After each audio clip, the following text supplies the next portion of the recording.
Jumpa lagi di YouTube Rohmain Channel. Mohon di like, subscribe, dan share. Terima kasih.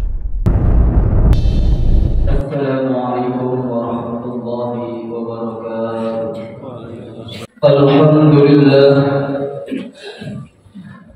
Alhamdulillahil malikid dayyan, wassalatu wassalamu ala Muhammadin sayyidi waladi adnan, wa ala alihi wa sahbihi wa tabi'ihi ala marri zaman. Ashhadu an la ilaha illallah wahdahu la sharika lahul munazzahu 'anil jismiyyati wal jihati wal zaman wal makan. Wa ashhadu anna sayyidana Muhammadan 'abduhu wa rasuluhu alladhi kana khuluquhu al-Qur'an. Allahumma salli wa sallim ala sayyidina Muhammadin wa ala alihi wa ashabihi wa man tabi'ahum bi ihsan ila yaumiddin, amma ba'd. Fa ya ibadallah, fa inni usikum wa nafsi bi taqwallahil mannan al-qa'il fi kitabihil Qur'an. أعوذ بالله من الشيطان الرجيم. بسم الله الرحمن الرحيم. يا أيها الذين آمنوا اتقوا الله حق تقاته ولا تموتن إلا وأنتم مسلمون. وقال الذين آمنوا وتطمئن قلوبهم بذكر الله ألا بذكر الله تطمئن القلوب. Sadaqallahul azim.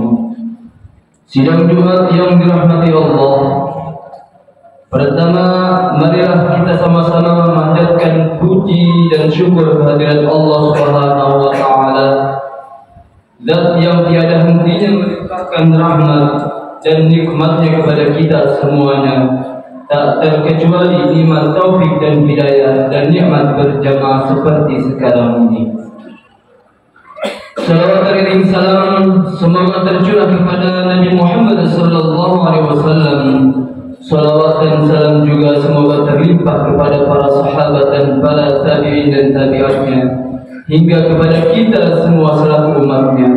Tak lupa melalui mimbar ini khatib berwasiat dan khatib sampaikan pesan takwa dan kebaikan agar kita senantiasa bersungguh-sungguh menjalankan perintah Allah dan menjauhi larangannya sehingga kita mendapat ridha dan rahmatnya baik di dunia maupun di akhirat kelak. Amin ya rabbal alamin.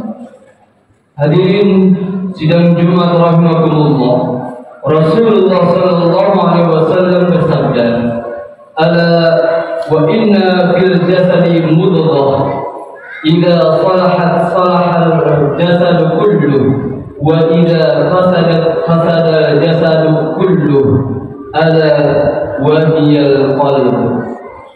Ingatlah bahwa dalam tubuh itu ada segumpal daging. Jika daging itu baik, maka baik pula seluruh tubuh. Jika daging itu rusak, maka rusak pula seluruh tubuh. Daging tersebut ialah hati. Hadis riwayat Al-Bukhari. Dari hadis ini dapat dipetik satu pelajaran penting bahwa hati adalah pemimpin, sedangkan anggota tubuh yang lain adalah pengikut atau prajuritnya.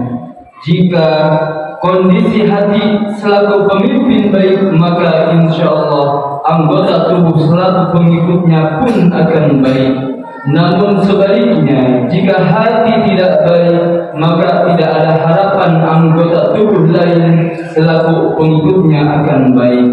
Dengan demikian, baik buruknya perilaku seseorang tergantung pada keadaan hati. Karena itu, siapa saja yang ingin mengubah diri serta memperbaiki tingkah laku anggota tubuhnya, maka hendaknya memulai dengan menata dan memperbaiki hati. Pertanyaannya, bagaimana cara menata hati?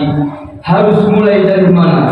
Dan apa saja langkah-langkah serta upaya-upayanya? Hadirin rahimakumullah, Banyak ulama yang berpengalaman dalam urusan hati dan pendakian rohani telah terjawab hal ini. Salah satunya Syekh Khalid Ibn Uthman Ibn Asal, seperti yang diungkapnya dalam kitab Nuzhatul Fudala halaman 607. Namun sebelum menyebutkan upaya-upaya yang dimaksud, ia menekankan pentingnya niat dan i'tikad kuat dari hati itu sendiri untuk memperbaikinya. Sebab mustahil suatu perbuatan dan perbaikan akan tercapai tanpa adanya i'tikad yang kuat atau kemampuan yang kuat, kemauan yang kuat. Menurutnya ada banyak upaya dalam menata hati. Setidaknya ada 7 upaya penting, yaitu pertama adalah mujahadah atau perjuangan melawan nafsu yang dilakukan secara terus-menerus dan konsisten. Karenanya dibutuhkan kesabaran yang luar biasa. Contohnya seperti yang dilakukan oleh seorang tabi'in, Ibnu Al-Munkadir. Ia pernah menuturkan sampai benar-benar istiqomah. Aku berusaha menahan hawa nafsu selama 40 tahun. Ungkapan ini berpesan tatkala hati seorang hamba sudah istiqomah, maka istiqomah pula anggota tubuh dan amal perbuatannya, sehingga godaan apapun yang datang yang membisikkan hati itu akan tetap tegak dalam ketaatan. Ya muqallibal qulub tsabbit qalbi ala dinik. Upaya menata hati yang kedua adalah banyak mengingat kematian, ziarah kubur, dan melihat orang-orang yang sedang menghadapi sakaratul maut. Sebab sakaratul maut merupakan detik-detik di mana kita akan berpisah dengan alam dunia serta segala keinginan dan kenikmatannya. Ketahuilah, mengingat kematian akan menghidupkan dan melembutkan hati kita yang keras. Maka dari itu luangkanlah waktu untuk merenungkan kematian, berziarah kubur, dan mengantarkan jenazah. Hal ini sejalan dengan hadis Nabi Sallallahu Alaihi Wasallam yang berbunyi, "Aksiru dzikra hadimil ladzat," yang artinya perbanyaklah kalian mengingat pemutus kelezatan, yakni kematian. Hadis riwayat Tirmidzi. Jamaah rahimakumullah. Upaya yang ketiga adalah menata hati, adalah banyak bergaul dengan orang-orang yang soleh, yang selalu mengingat Allah dan sering memandang wajah mereka. Sebab dengan memandang wajah mereka, hati kita akan terbuka dan lega, dan takut akan menghilang. Tidaklah kita melihat wajah orang-orang soleh kecuali akan menatap cahaya ketenangan dan kelapangan hati, serta mendapat sinar ketakwaan dan rasa takut pada Allah. Itu pula yang dipahami dari ungkapan wajah adalah cerminan hati. Tidak salah pula orang yang mengatakan tidaklah seseorang menyembunyikan sebuah rahasia kecuali Allah akan memperlihatkannya dalam raut wajahnya dan kesalahan lisannya. Yang keempat adalah merenungkan keagungan Sang Pencipta. Hal ini sejalan dengan fungsi akal dan hati, sebagaimana dalam Al-Quran dikatakan, "Inna fi khalqis samawati wal ardi wa ikhtilafil laili wan nahar la ayatin liulil albab." Sesungguhnya dalam penciptaan langit dan bumi dan silih bergantinya malam dan siang terdapat tanda-tanda bagi orang yang berakal. Quran Surat Al-Imran ayat 190. Ayat ini mengingatkan kita untuk selalu mengingat Allah melalui keagungan-keagungannya dan jangan bergantung kepadanya selainnya. Sebab ketika hati sudah bergantung kepada makhluk, maka ia akan tersiksa oleh makhluk tersebut. Baik makhluk yang dimaksud berupa anak, istri, kendaraan, perhiasan, maupun yang lainnya. Maka dasarilah hubungan kita dengan makhluk atau dengan dunia karena Allah Subhanahu wa Ta'ala. Yang kelima, perkara yang dapat memperbaiki kondisi hati kita adalah amalan-amalan soleh. amalan soleh dengan berbagai macam jenisnya. Dalam hal ini Ibnu Abbas mengatakan kebaikan itu akan melahirkan cahaya bagi hati, sinar bagi wajah, kekuatan bagi badan, tambahan untuk rezeki dan kecintaan dalam hati makhluk. Hadirin jamaah rahimakumullah. Yang keenam, menggunakan hati sesuai dengan tujuan penciptaannya. Ketahuilah, hati diciptakan untuk menjadi salah satu hamba Allah. Ia tercipta untuk menunaikan amalan-amalan yang luhur seperti bertauhid, tafakkur, tasyakkur, berzikir, sebagainya. Namun jika hati itu rusak, maka amalan mulia itu akan terlaksana. Dan yang terakhir atau yang ketujuh, berzikir, membaca Al-Quran. Banyak sekali hadis yang berbicara tentang ini. Namun pepatah mengatakan, cukuplah kalung yang memberi leher. Sulaiman Al-Khawas menuturkan, zikir bagi hati ibarat makanan bagi tubuh. Namun tubuh tidak akan merasakan lezatnya makanan tersebut selama tubuh tersebut sakit. Demikian halnya dengan hati.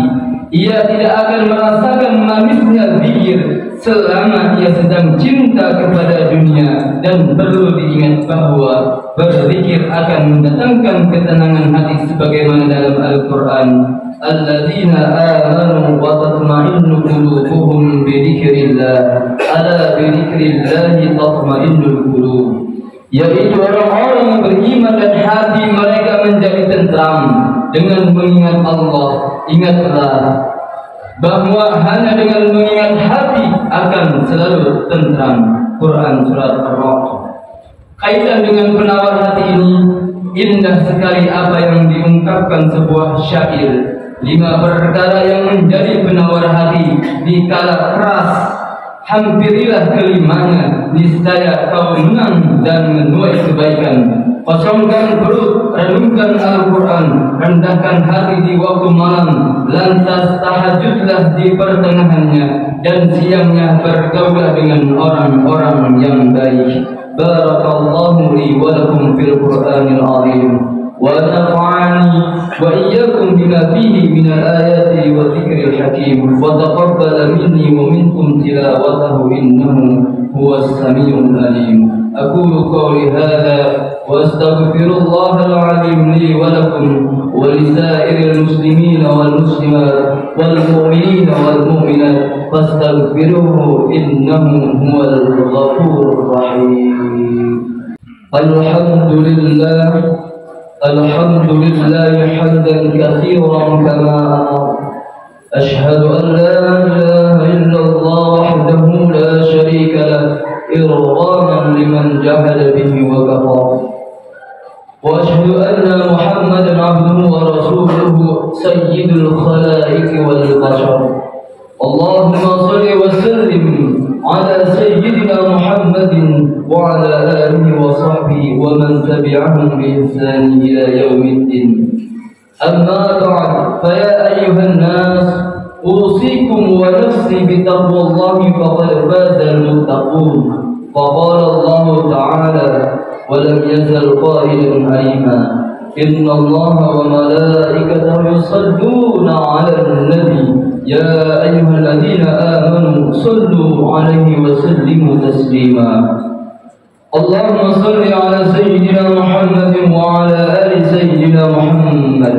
اللهم اغفر للمؤمنين والمؤمنات والمسلمين والمسلمات الأحياء منهم والأموات. اللهم اغفر لنا ولوالدينا وارحمهما كما ربيانا صغارا. اللهم اصلح لنا ديننا الذي هو عصمة أمرنا، وأصلح لنا دينا التي فيها معاشنا، وأصلح لنا دنيانا التي فيها معاشنا، وأصلح لنا آخرتنا التي إليها معادنا، واجعل الحياة زيادة لنا في كل خير، واجعل الموت راحة لنا من كل شر. ربنا لا تزغ قلوبنا بعد إذ هديتنا وهب لنا من لدنك رحمة إنك أنت الوهاب ربنا آتنا في الدنيا حسنة وفي الآخرة حسنة وقنا عذاب النار عباد الله إن الله يأمر بالعدل والإحسان وإيتاء ذي القربى وينهى عن الفحشاء والمنكر والبغي يعظكم لعلكم تذكرون واشكروا على نعمه يزدكم واسألوه من فضله يعظكم ولذكر الله أكبر. Terima kasih telah menonton video ini sampai selesai. Mohon di like, subscribe, dan share.